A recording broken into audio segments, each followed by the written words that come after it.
Good morning. This is Monday, November 21st, 2022, and it's about 10 o'clock a.m. Pacific Standard Time. So here we go with the market. Okay, so what's happening? Last week I had mentioned that the market seemed weak to me. That's how it felt. And you can see right now the Nasdaq's going down. It's probably going to break this today, maybe wind up here somewhere. And I believe they're on their way down. The S&P is right behind the Nasdaq, and the Dow is probably going to be behind these guys. So it looks to me the market's breaking down. Like I said, it looks weak. I expect this to go back down into here, and then I can purchase more put options going down. So there's not really a lot to say about this other than I believe the markets are on their way back down again. And then we can assess what's going on from that point after it starts coming down. I'm guessing it's going to probably hit down in this point, and then maybe another bounce up before it goes down. Eventually it's going to break this and go down, and that's what happens in bear markets. So here's a daily chart on the Nasdaq. And you can see that it's, we talked about this last week and on the weekly update, that we had a little spike coming up here, and I really like trading spikes. Every time you have a spike down, market always goes up. You have a spike up, and the market always goes down. This is a really good indicator. You notice I don't have any indicators other than what I see on the charts. You know, this right here could be an indicator of the market balancing and eventually breaking out and going into a certain direction. These spikes for me are indicators. Downtrend here is an indicator. Markets coming down and retracing, those are indicators. So everything's in the chart. I don't have to have anything down here. I don't have to know what the volume is. I don't have to know if it's oversold or overbought. I can look at it right here. This tells me everything. And I think I'm one of the few traders that trades this way. Everybody else has all these fancy numbers and different colors, and they're doing all this market analysis, and I don't do any of that. I don't watch the news, nothing. Everything's right here. This tells me everything. And it's very accurate too. We'll take a look at some of the underlying stocks. Amazon on the Nasdaq, of course, in a bear market right here, and it's doing its usual things, bouncing up and down.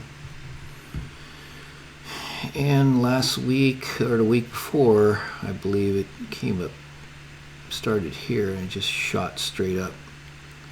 I think I had mentioned on one of the videos that it was probably going to retrace and come up and hit this line, which is a resistance line, because you had a bunch of hits here, and sure enough it did hit, and it came right back down. So this market is going according to the bear market trend, you know, or it's just, you know, it's going according to any trend really, but it just fits in that program of going down and up, down and up.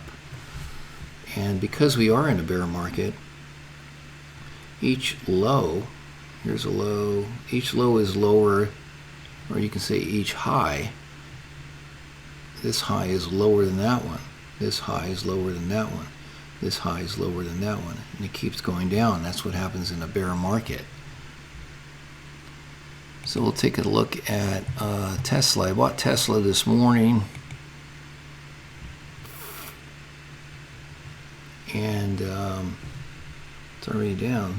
I bought it early, And since I purchased it, I only bought 10 contracts, hardly anything, and I'm already up about $1,500. And just in, an hour or two.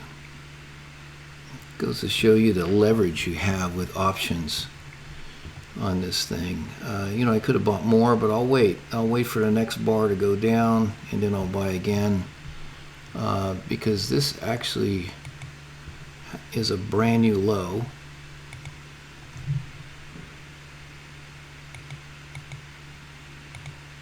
There it is. It's a brand new low right there. So Tesla's probably going to go down, it could go way down here. $40, $60, maybe even lower eventually, where it winds up. All these markets will do that.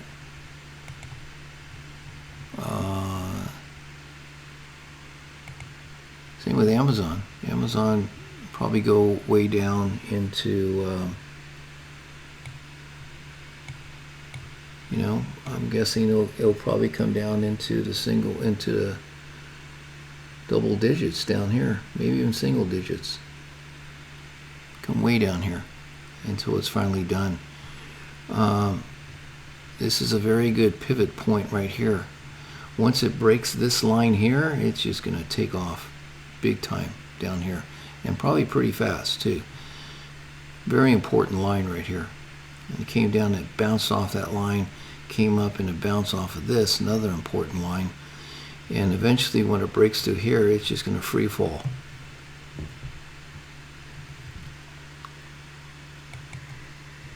So Bed Bath & Beyond pretty much died. It's down to $3, came from $53 all the way down to $3. Might have some pop-ups like right here, but it might even go down to $1. I saw this happen in 2000. Some of these big name stocks went all the way down. I think Priceline was one of them, and it was way up there, and went down to something like $2. And of course it's back up again. But that's what happens with these stocks. It's normal for them to go up and then to come back down again. So here's the Dow Jones, back in 2000, market corrected. 2008, market corrected. And now we got this huge run. You don't see that in 2000. 2000 wiped out a lot of people. 2007, I think there was like $6 trillion lost in this market. And so far, just in this move here, there's already 10 or 12 trillion dollars lost. So you can imagine, this is a big one here. This market's going to probably come all the way down to here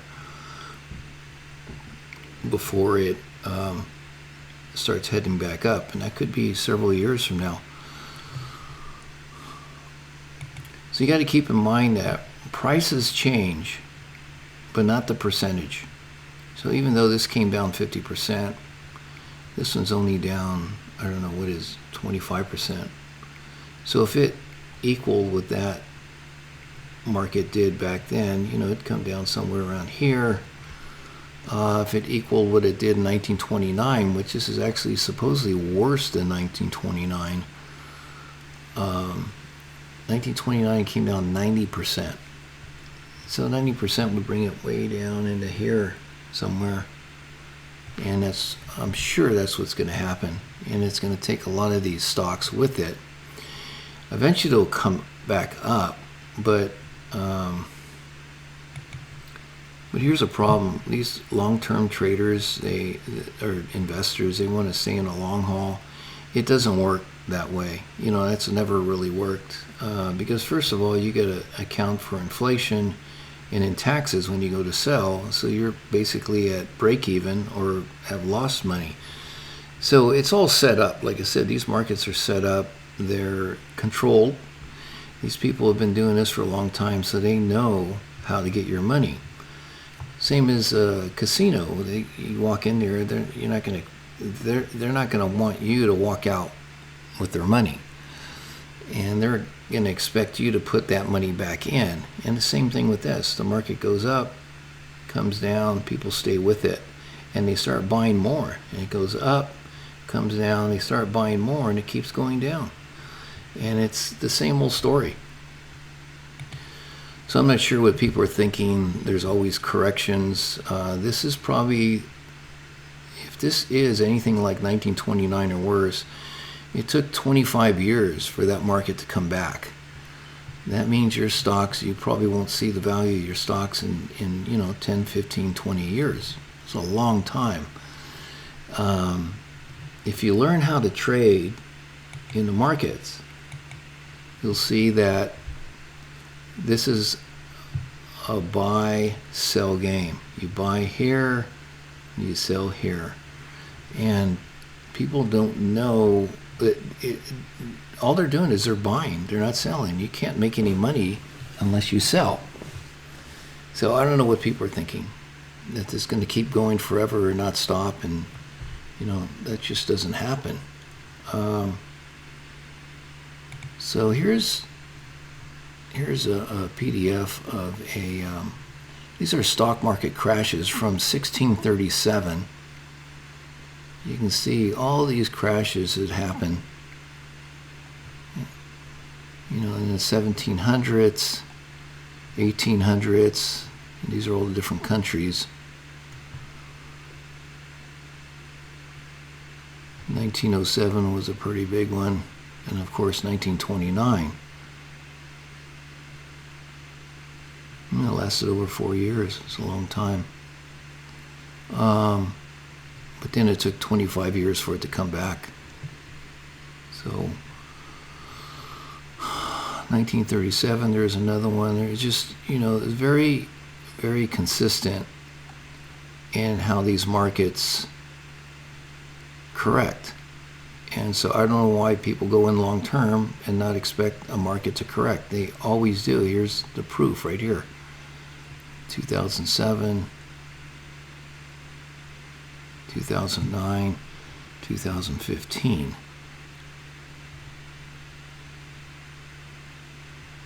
All the way up to 2022, the Russian stock market crashed.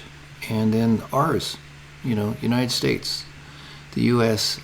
has an ongoing crash that's far from over. It's far from over. So just to let you know how these markets work again, this is buy and sell. Okay, you never buy and hold. That actually doesn't even make any sense at all. Unless you're Warren Buffett and you can afford to lose hundreds of millions of dollars in a crash. He has very deep pockets, but nobody can do that. Very few people can do that. And then plus he makes a lot of money on dividends. There's just a handful of people like that can do that. So you can't buy and hold. You have to sell at some point. So what you see in this chart here, you're going to see it in a daily chart. You can actually say, here's a small bull market. Now we got a bear market. Now we got a bull market. Now we got a bear market. Bull market, bear market. And that's how you trade. You can see that in a 15-minute chart. This is 15 minutes. This is a bull market right here. A little bear market and another bull market. Same thing with this. Here's a bear market. Here's a bull market. So it happens even on a small scale. 30-minute chart. Same thing. You got bear markets, bull markets, bear markets, bull markets. And, that's the way these markets work. All right, so we're back. Daily chart. Again, this is bear market. Market's doing everything the way it's supposed to do. And how do I know that? Because I can just look at these patterns and everything tells me right there. I like trading these spikes. You got these little spikes and a spike's going down, market goes up, spike going up, market goes down, spike down, market goes up. You know, it's not always 100%, but it's in a 90% range. You know, you can see these spikes. And you know, sometimes you get a spike here, and the market only goes up that far. Doesn't go up that far, but it still goes up. And you get a spike here, comes back down almost close to that spike, and then heads all the way down. So I like trading these spikes. I like looking at these balance areas, and then I look at the trend, and then I also look at the market retracement. Goes up, comes down, goes up, comes down. Very consistent. It's been like that since, you know, you saw the chart, 1637, I believe. You know, it's been doing this for hundreds of years. Anyway, so we're back.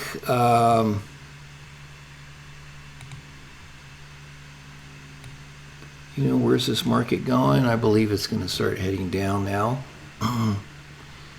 And, you know, it could turn around and go up and make one more run up.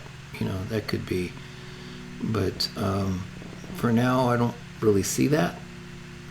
But we'll see. And if it does go up, it doesn't have much upside to go. But I have a feeling it's just going to continue down. So we'll see how this week plays out. And so that's it. Okay, I'll talk to you guys tomorrow.